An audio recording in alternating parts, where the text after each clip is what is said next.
Yes, good morning. Good morning, everybody. I hope, I hope you can hear me okay in the room and on Zoom. It's a pleasure to be here this morning. My name is Max Grünig with Pocosito, and I'm very glad to welcome you here today to Beyond Fossil Fuels.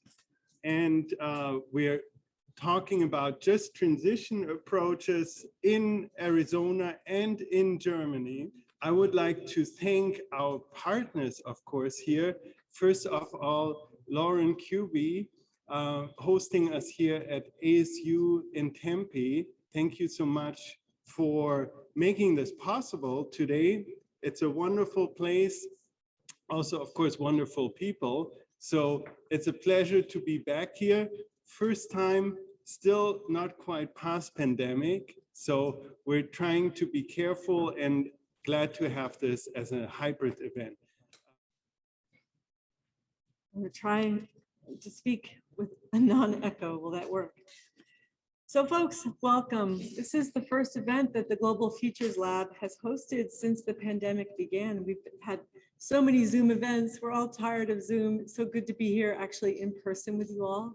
And I'm so looking forward to welcoming our German guests from across the world, across the pond. And just want a note of housekeeping. We're going to have a wonderful lunch. It's at 1 o'clock, so I know that's tough. We're used to eating a little earlier in Arizona, but we want to be respectful for our German guests who are staying up late to be with us. So to me, Arizona is at a crossroads. Are we going to yield to the forces of climate change, or are we going to really battle for a just transition for our coal communities and our rural communities? We have many experts here from the university who are going to speak to you on that topic. And then we have the perspective of Germany. So with the German and Arizona perspectives, I hope we'll gain a lot in this dialogue and discussion today. And if you have any concerns about the day, please approach me. I'm also running the event logistically, but not technically. You can blame all the technical problems on Max. I would like to introduce our other partner, or partner who made it all possible. The German Foreign Office is sponsoring these events, Beyond Fossil Fuels, the Just Transition discussion. And we're very glad that they're doing this, and we're very grateful to have two representatives of the German Foreign Office here today. First, I want to welcome Susanne Vollmer. She's the head of the Consulate section in the German Consulate General in LA, and also the head of the legal section. And so if you have legal issues that pertain to Germany, no, I think you have already enough on your plate here, but we're very glad. Just for background, so people sometimes wonder, why is the German Consulate General from Los Angeles here in Arizona? Well, the consulates have consular districts, and they're pretty large, and the consulate in Los Angeles includes Arizona. So it's a large district, a large territory to cover. And thank you very much for making the trip and being here today. And I hope you can join us with a few welcoming remarks. Thank you so much. Hello, good morning, everybody. I hope you can hear me well. Speaking of legal problems, I'm actually also here to visit some German citizens who are in prison here. So I hope I will never have to visit anybody of you in a prison here.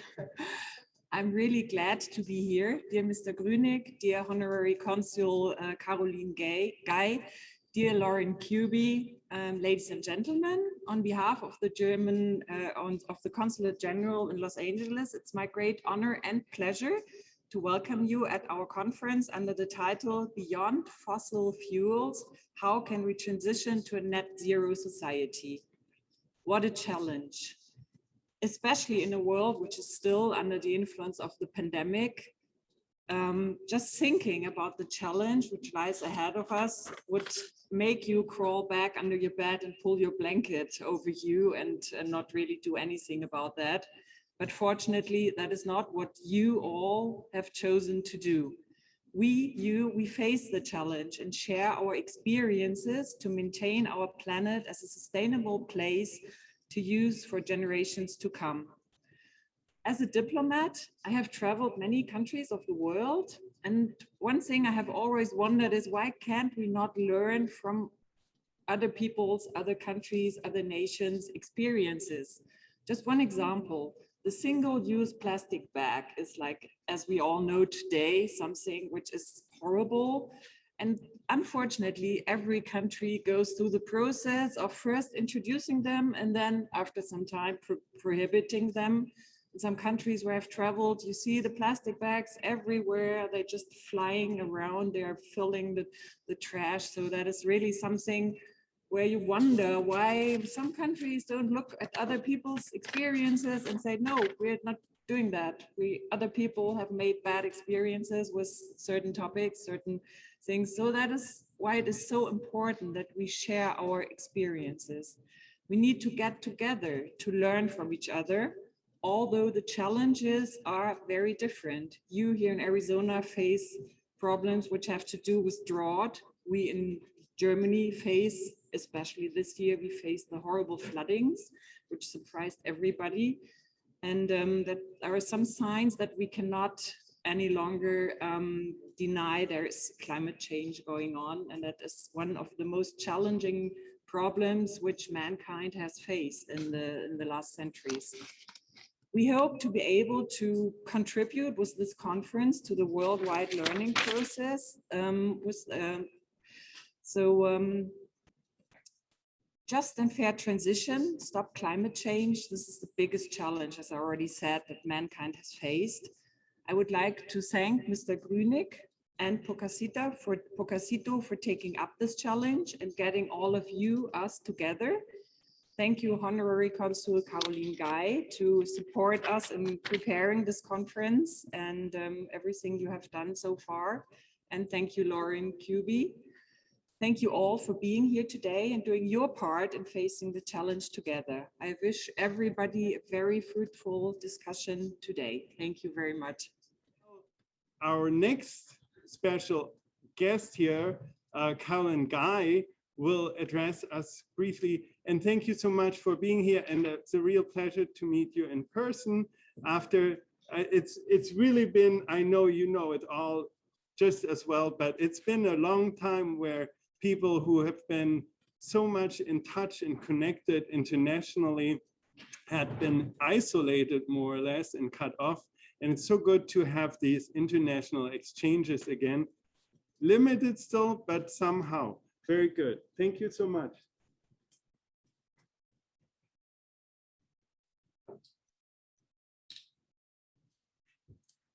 Dear organizers, speakers, and guests of this wonderful event today.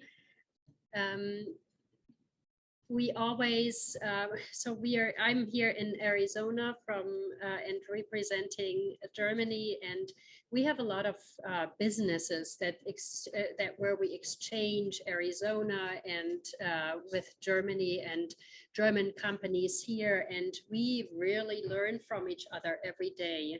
It is so exciting, actually, for me that this subject, climate change, is becoming part of the learning experience between the country of Germany and the state of Arizona. I think we can learn from each other very well. Thank you, Susanne, for being here today. And we are doing everything to support your efforts. If we can be part of hosting other events in this direction, we would love to do so.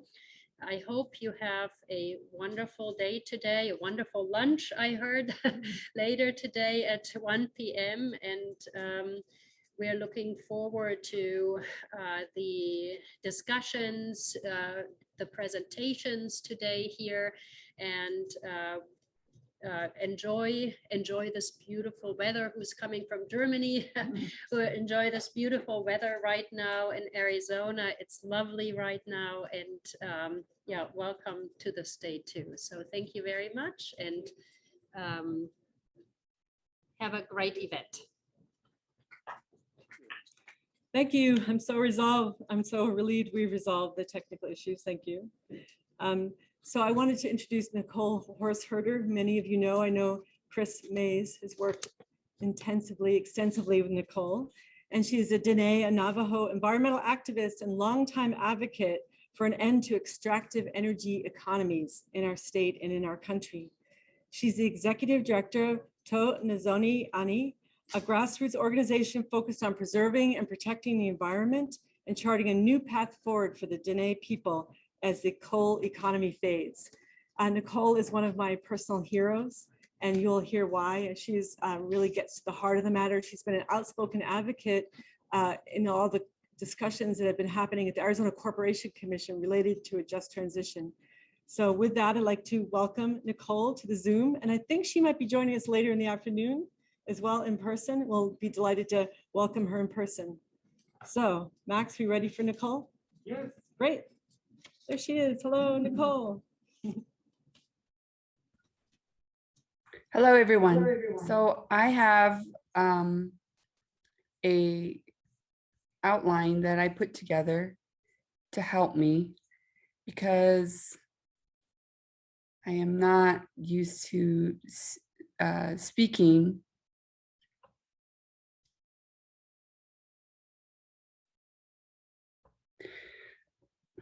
Good morning, everyone, and I'm honored to be speaking at this conference. I always think, why would somebody ask me to provide a few comments or provide some presentation? I want to first say, I'd like to acknowledge the Ekimel Otam, Tohono O'odham, and Hohokam people who came, and the Hogo, especially the Hohokam peoples who came before us in this place that we now call Phoenix. I am speaking to you from Dogo Oslid, which is the traditional territory of over 10 tribes, including my own, the Dene people. Yate, I was introduced. My name is Nicole Horseherder. I am the director of a very small advocacy group that I helped form in 2000, which is dedicated to ending the industrial use of precious water sources on the Navajo Nation. So we are some of the original water protectors here on this continent. We translate Twanajona Ane to sacred water speaks. Twa means water. Nizhóní refers to beautiful, pristine, and it could mean sacred. Ane means it says. So this is sacred water speaks in the Dene language.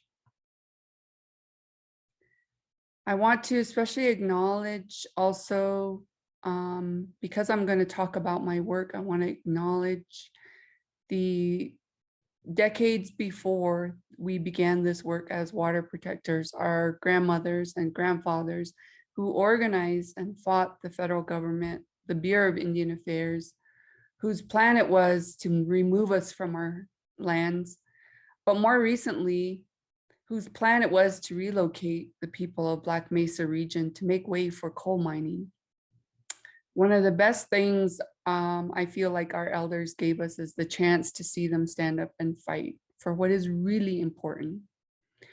Through these efforts, we reaffirm that land and water is who we really are. The history of fossil fuel in Arizona is particularly messy, even convoluted even.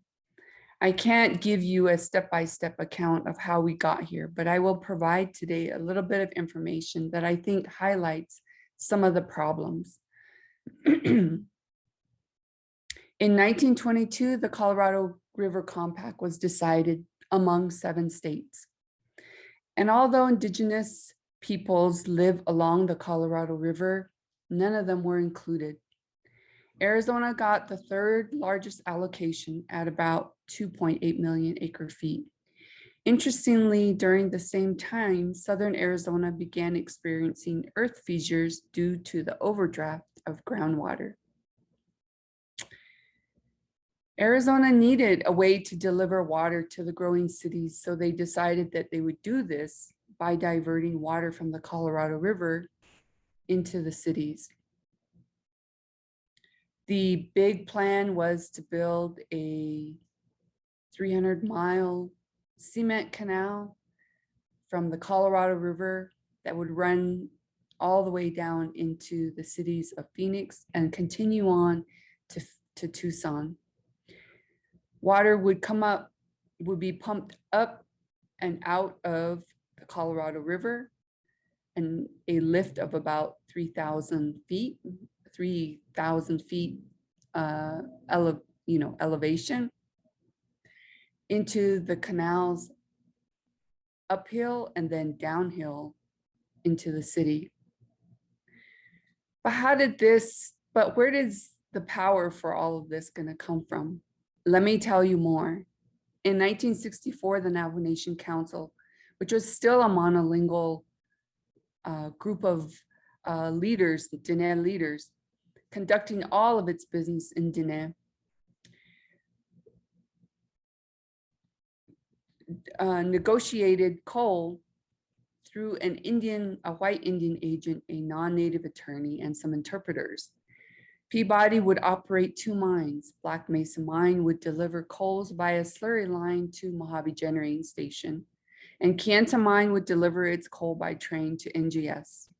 In 1966, the water was agreed to because, as you know, coal mining and coal combustion require an enormous amount of water, something that Arizona doesn't really have, right? In 1968, the coal leases were signed.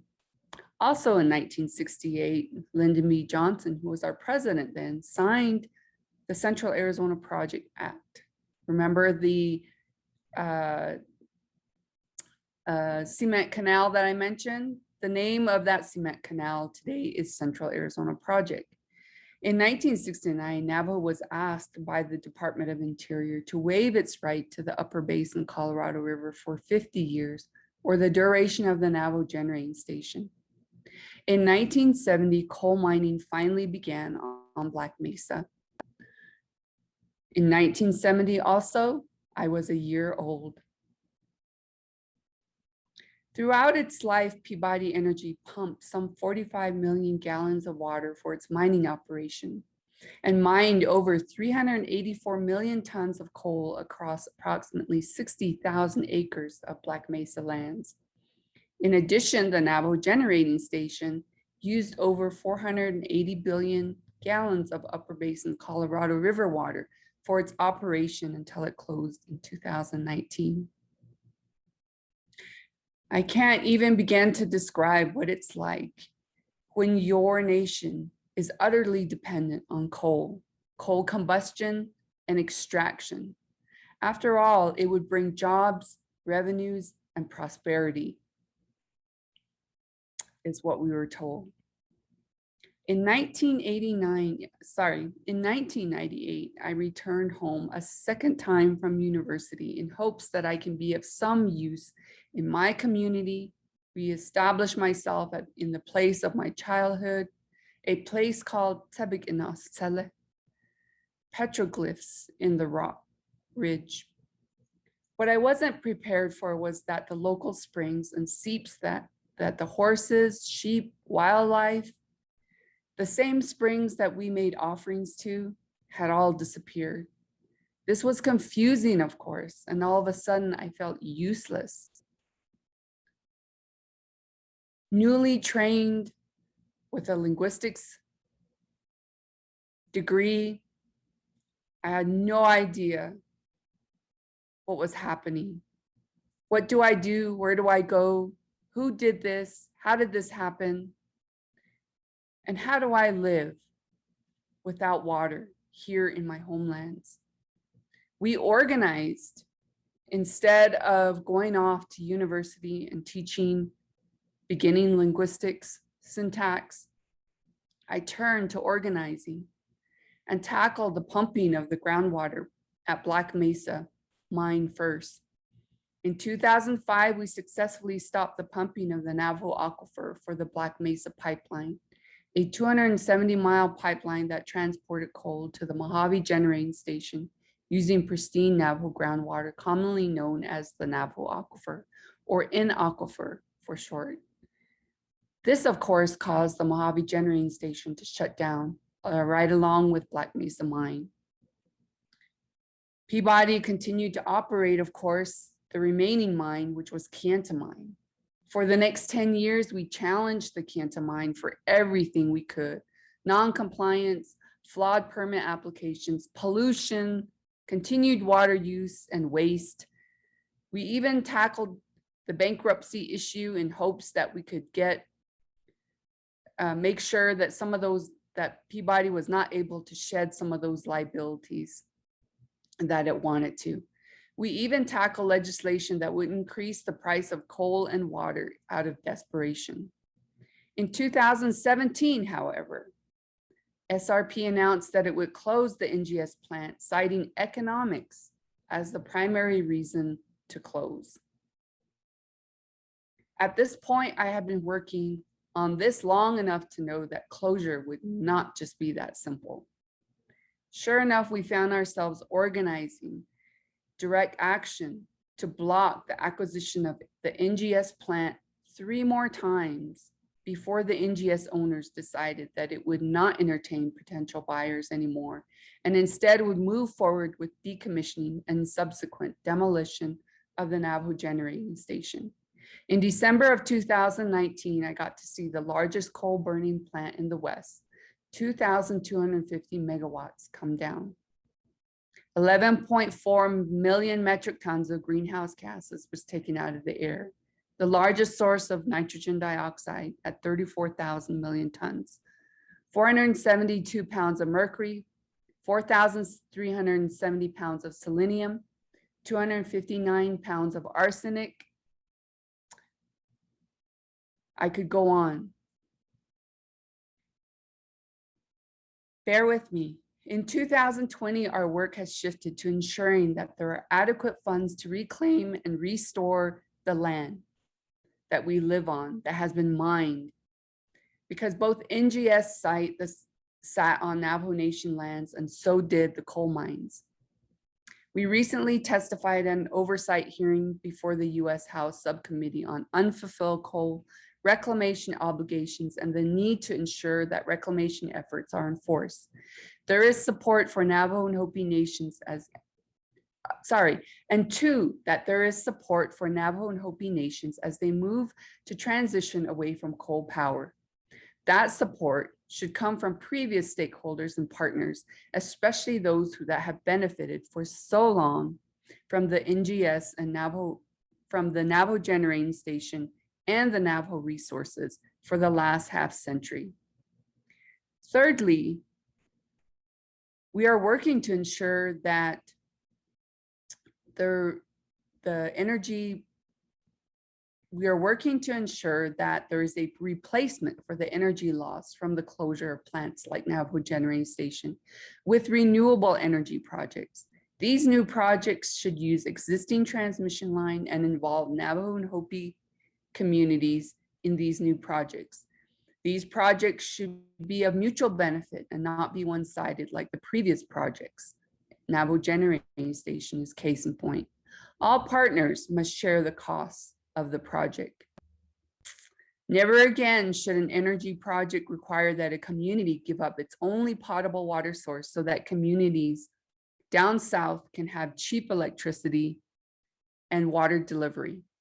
Communities should not have to forego basic water and power infrastructure so that communities far away can grow. Our fight on Black Mesa is a microcosm of a single example of the grueling effort that goes into closing a single coal mine.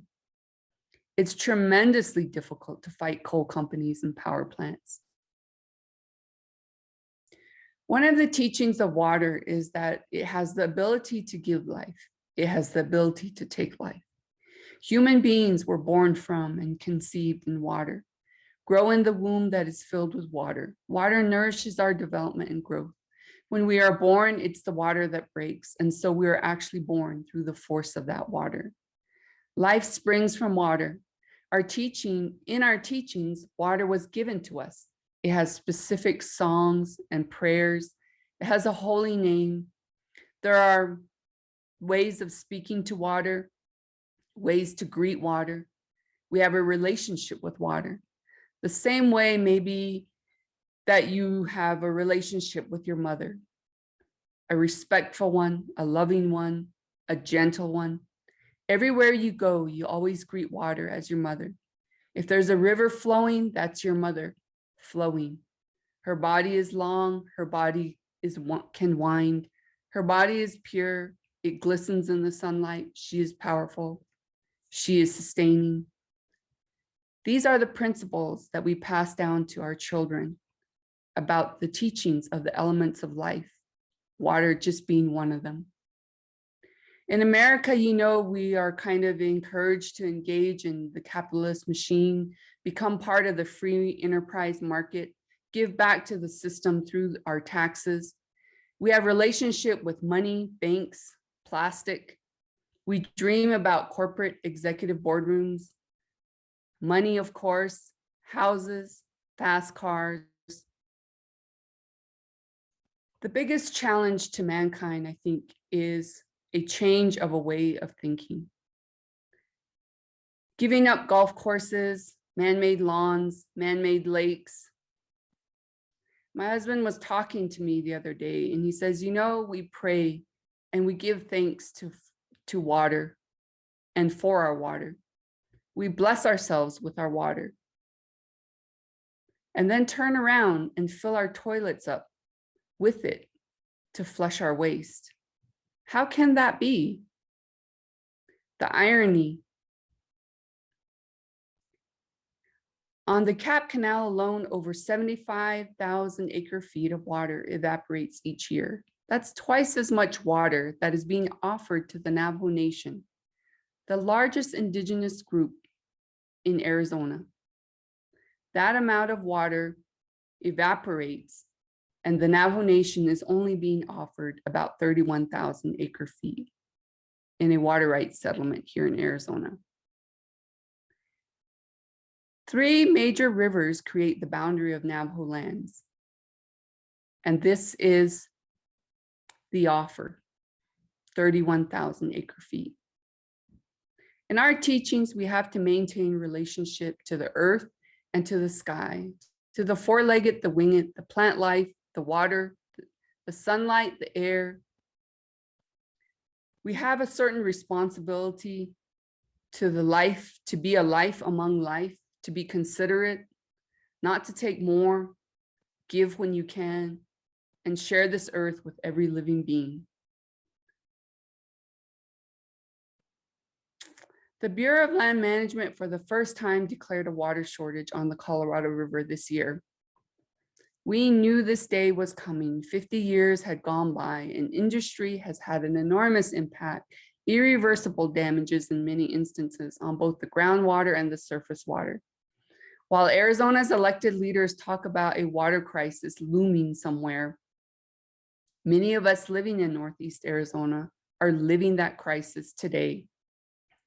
While major universities such as the Arizona State University are awarded more funding to expand their study of climate change, water management, to understand man's impacts on the environment here in Arizona and come up with new innovative technologies as solutions to these problems, the University of Black Mesa has been destroyed by coal mining.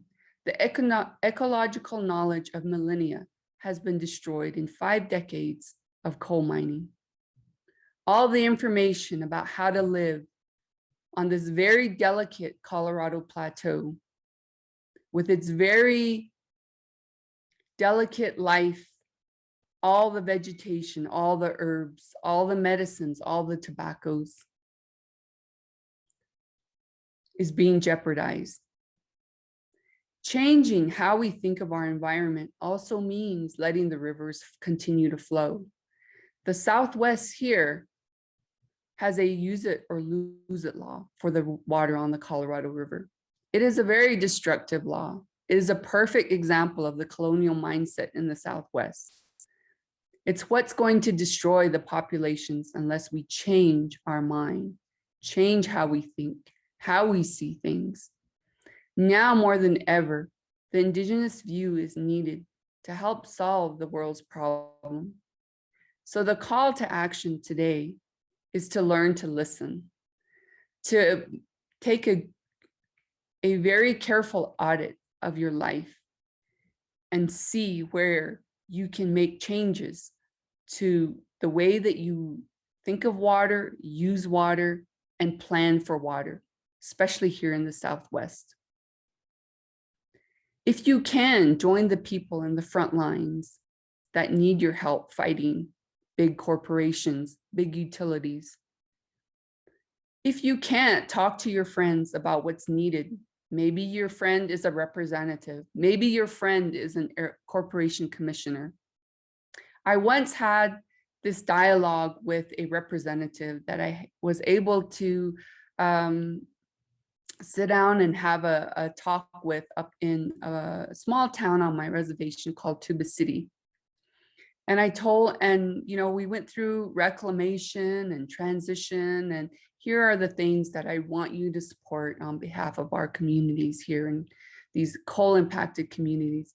And the last thing I left with him was, I told him that water from the Upper Basin Colorado River, that is the boundary, our northern boundary of our territory, needs to be given back to the Dene people.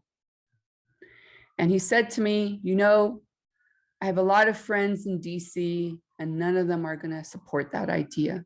And they don't think that water belongs to you.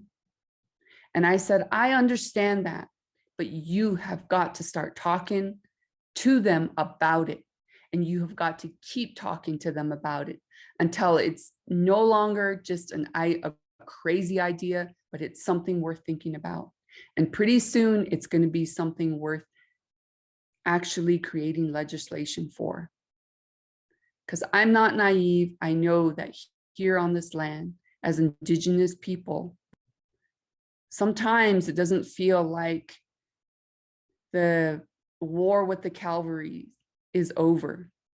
We have to keep fighting. And today, ironically enough, we're not fighting for just our own homelands and our own right to exist, but the work that we do actually will benefit all humanity, especially here in the Southwest. Thank you very much for this time. I appreciate all of you listening to me. Thank you very much.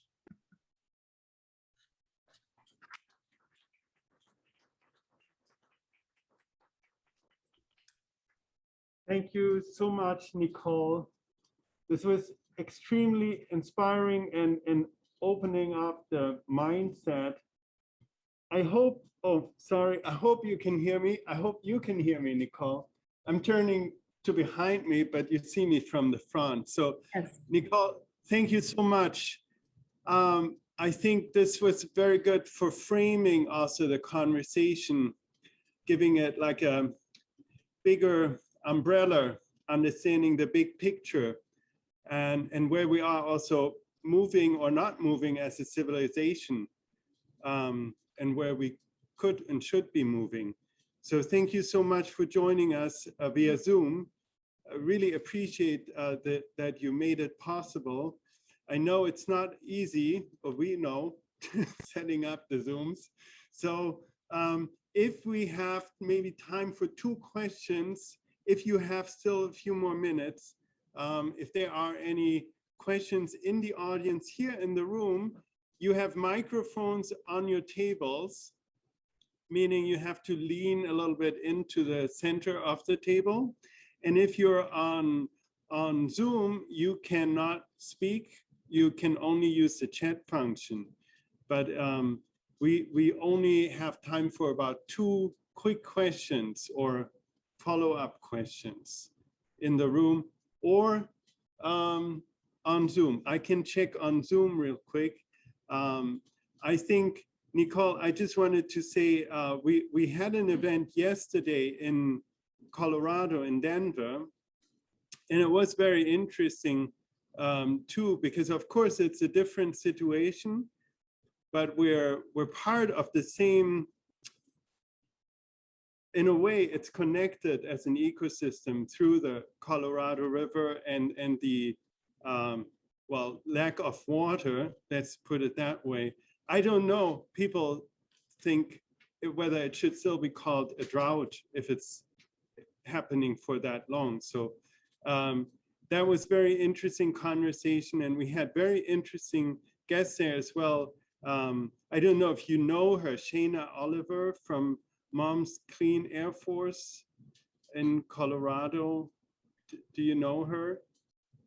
I don't know the person specifically, but I do know Mom's Clean Air Force. Yes, yes. Excellent. Well, of course, not everybody knows everybody, but it's a very interesting, she's unfortunately not here today on the Zoom, but we'll talk to her again sometime soon. So I hope we can also continue this conversation with you. And Nicole, if you want to, you can of course join other sessions later, depending on what your schedule allows. And also hopefully join us tonight here in Phoenix. And I look forward to seeing you there.